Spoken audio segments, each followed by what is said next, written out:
어린 시절 토요일 날 점심때 아니면 저녁에 밤에 영화를 틀면 많이 나왔던, 명절에도 나왔죠. 많이 나왔던 영화가 중국 무협 영화입니다. 많이 유행을 했었는데 정확히 기억이, 영화 제목을 아무리 찾으려고 해도 기억이 찾아지지가 않았습니다.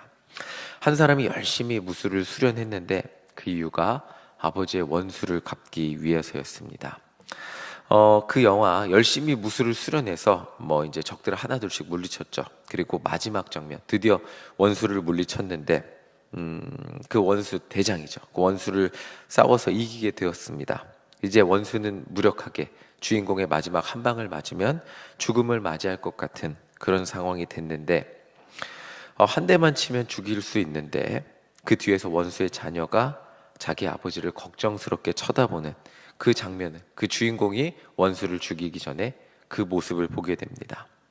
그리고 주인공은 그 모습을 보고 차마 원수를 죽이지 못하고 그냥 빈손으로 돌아가면서 내가 왜 원수를 갚으려고 이렇게 살았는가 허무해하면서 영화가 걸어가면서 끝나는 장면이 기억이 납니다. 자녀를 보니까 자기 어린 시절 부모님이 원수에게 죽음을 당해서 자기도 원수 갚기에 이랬던 것들이 다 이렇게 한번 떠올랐겠죠. 설교를 준비하면서 인터넷을 검색해 보니까 중국의 복수의 문화, 이런 글이 있더라고요. 군자의 복수는 10년이 걸려도 늦지 않는다, 이런 말이 있다고 합니다. 예수님 시대 당시에도 선은 선으로 갚고 악은 악으로 갚아줘야 한다는 그 생각이 보통 사람들의 생각이었다고 합니다. 그것이 공평하다는 것이죠. 그런데 예수님은 오늘 말씀에서 이렇게 말씀하시고 계십니다. 우리 44절 다시 한번 읽어보겠습니다. 44절입니다. 함께 읽겠습니다. 나는 너희에게 이르노니 너희 원수를 사랑하며 너희를 박해하는 자를 위하여 기도하라. 아멘. 이 당시 사람들은 이렇게 생각했다고 합니다. 하나님을 열심히 믿으면 하나님이 나에게 능력을 주시고 힘을 주셔서 어떤 원수도 무릎을 꿇릴 수 있는 능력과 힘을 주시는 거죠. 그리고 원수의 박해도 당하지 않는 나에게 당당함과 힘과 능력을 주신다고 그렇게 생각을 했다고 합니다.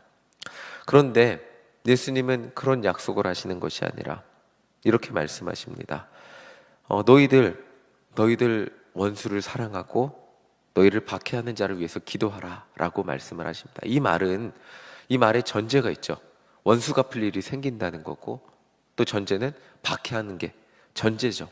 그것들이, 박해를 당하는 일들이 생긴다는 겁니다.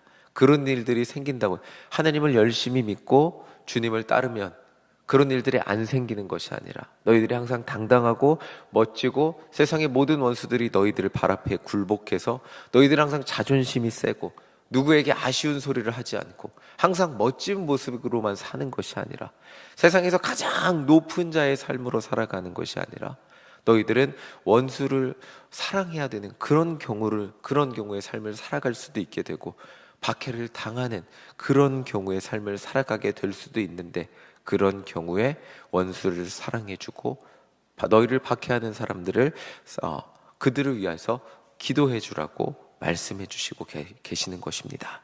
우리 45절 함께 읽어보겠습니다. 이 45절이 굉장히 중요한 말씀인데 우리 함께 읽어보겠습니다. 함께 읽겠습니다.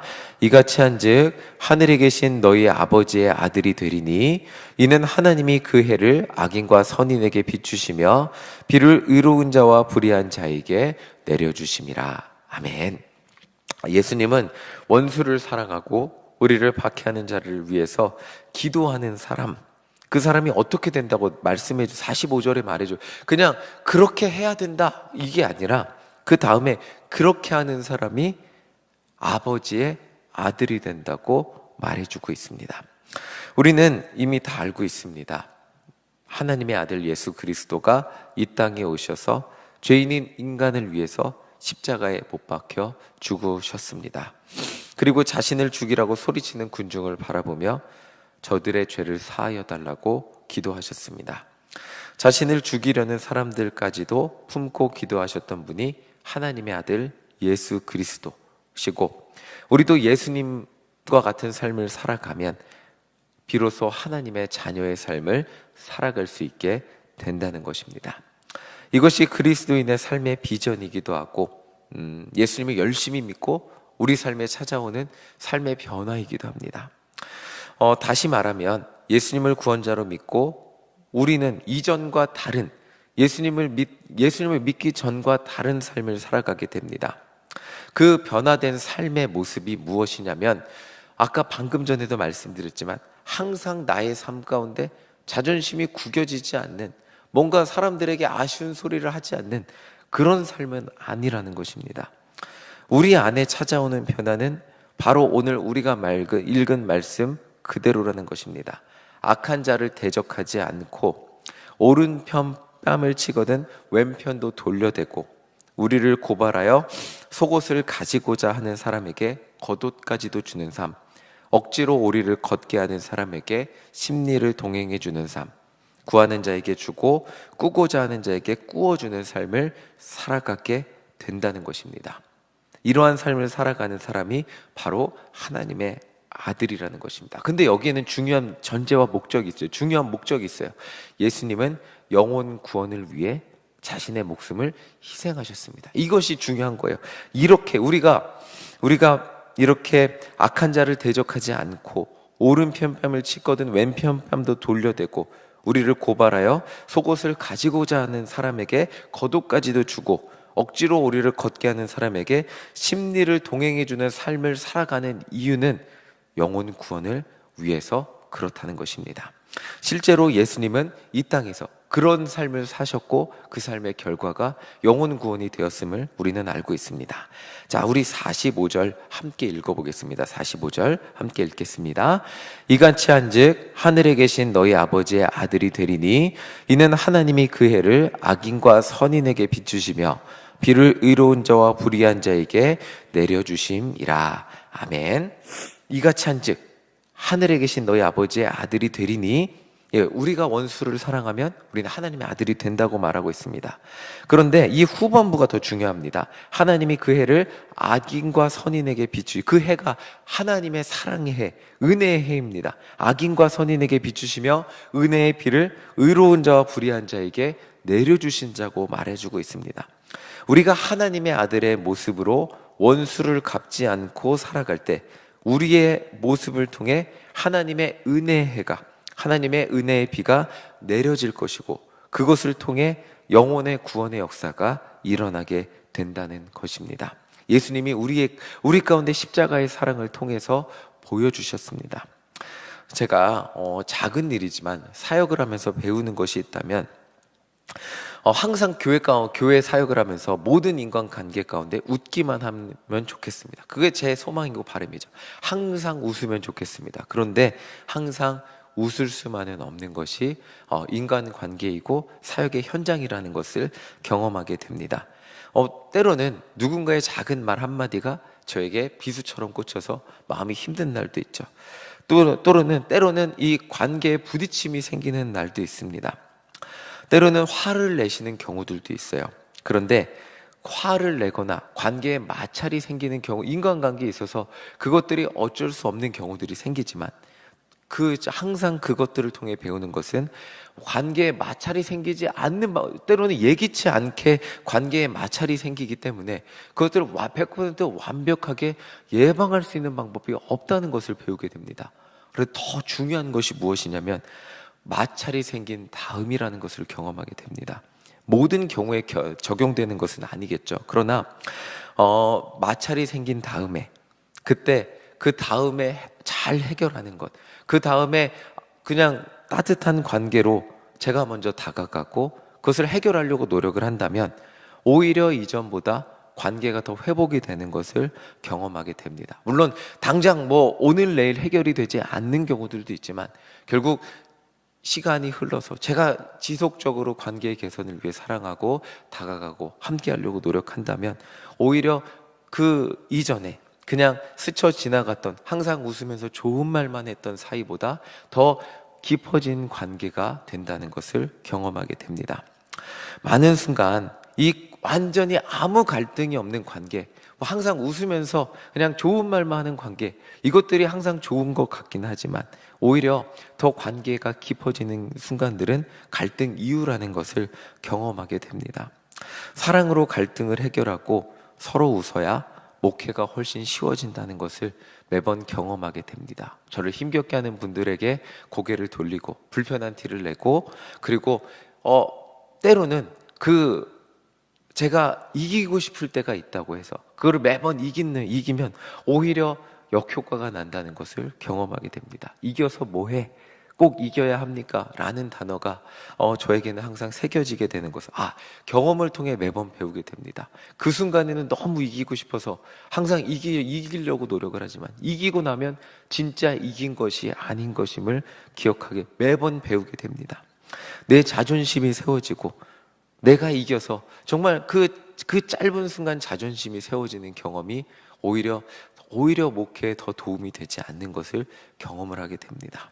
내 자존심이 세워지고 내 말이 항상 존중받고 누군가가 저를 불편하게 만들지 않았으면 좋겠지만 현실은 그렇지 않은 것임을 경험하게 됩니다. 오히려 내가 지고 내가 낮아지고 내가 먼저 저를 불편하게 했던 분에게 다가가서 예수님의 사랑으로 다가갈 때 오히려 사역과 목회가 더 어려운 것 같은 사역과 목회가 쉽게 풀리게 되는 경우들을 경험하게 됩니다. 우리는 이기는 것이 진짜 이기는 것이 아님을 많은 순간 경험하게 됩니다.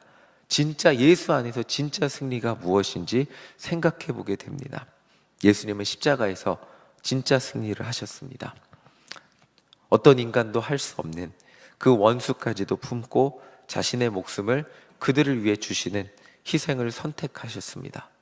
그리고 그 결과는 모든 이름을 구원하는 모든 이름 위에 뛰어난 이름이 되셨습니다. 우리 48절을 함께 읽어보겠습니다. 48절입니다. 그러므로 하늘에 계신 너희 아버지의 온전하심과 같이 너희도 온전하라. 아멘. 예수님은 원수도 사랑하라고 하시면서 결론적으로 이렇게 말씀하십니다. 하늘에 계신 너희 아버지의 온전하심과 같이 너희도 온전하라고 말씀하십니다. 하나님과 같이 온전해지는 것은 오늘 말씀의 맥락에 의하면 원수까지도 사랑하는 삶을 의미합니다. 거기에 영혼 구원의 비결이 숨어 있기 때문입니다. 오늘 예수님은 우리에게 원수까지도 사랑하라고 사랑하면서 말씀하십니다. 그리고 이 앞에 말씀을 보면 세리도 그렇게 한다. 세상 사람도 너희들을 잘해주는 사람들은 누구나 사랑할 수 있지.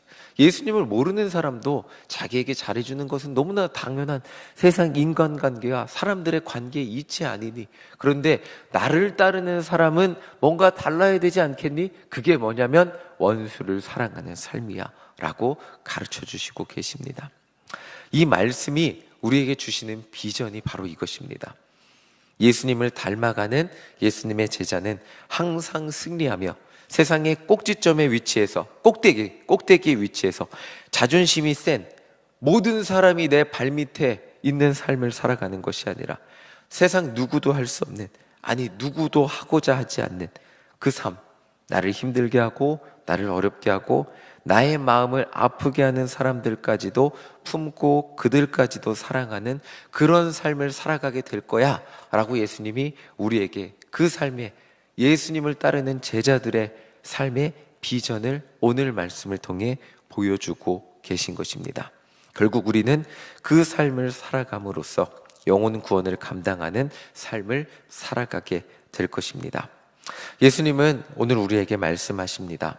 너희들을 사랑해주는 사람들만 사랑하면서 살면 그것은 하나님을 모르는 사람들도 할 수 있잖아. 너희들 그것보다 그 이상 살아가지 않을래? 라고 말씀하십니다.